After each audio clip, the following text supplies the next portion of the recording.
İncəsənət təhsili sahəsində artıq şagirdlərin qəbulu prosesi tam elektronlaşdırılıb. Bu isə artıq şagirdlər üçün məktəblərə əlçatanlığın artırılmasını təmin etmişdir. Bundan başqa eyni zamanda direktor, direktor müavini və müəllimlərin işə qəbul prosesləri də yeni mexanizmlər əsasında aparılır. Cari ildən etibarən buraxılış sinif şagirdlərinin mərkəzləşmiş buraxılış imtahanları keçirilməsi planlaşdırılır. Bu addım da təhsildə vahid yanaşmanın tətbiq olunmasını nəzərdə tutur.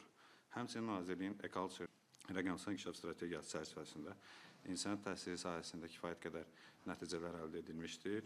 Artıq incəsənət təhsil müəssisələrinin fəaliyyətinin vahid rəqəmsal idarəetmə platformasına gətirilməsi istiqamətində elektron baza sistem yaradılmışdır. Həmçinin cari ilin buraxılış şagirdlərinə elektron şəhadətnaməsinin verilməsi planlaşdırılır. Bundan başqa məzmun yenilənməsi ilə bağlı bizdə artıq bütün ixtisaslar üzrə tədris planları yenilənib və ondan artıq ixtisas üzrə tədris proqramlarının da yenilənməsi artıq başa çatmışdır. Əlbəttə, istənilən sahədə olduğu kimi, incəsənət təhsili sahəsində də əsas məsələ insan faktorudur və bu istiqamətdə davamlı qiymətləndirmə mexanizmləri tətbiq edilir.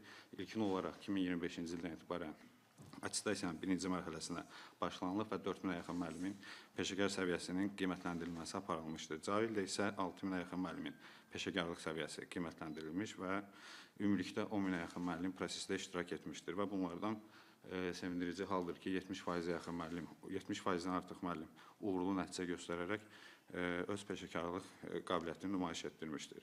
Bundan başqa attestasiyanın davamı olaraq artıq muzey işçiləri, kitabxanada çalışan informasiya mütəxəssislərinin və Heydər Əliyev mərkəzlərinin əməkdaşlarının attestasiyaya cəlb olunması planlaşdırılır. Təhsil verənlərə münasibətdə isə yeni mexanizm əsasında, yəni sertifikatlaşdırma prosesi ilə prosesin davam etdirilməsi nəzərdə tutulmuşdur.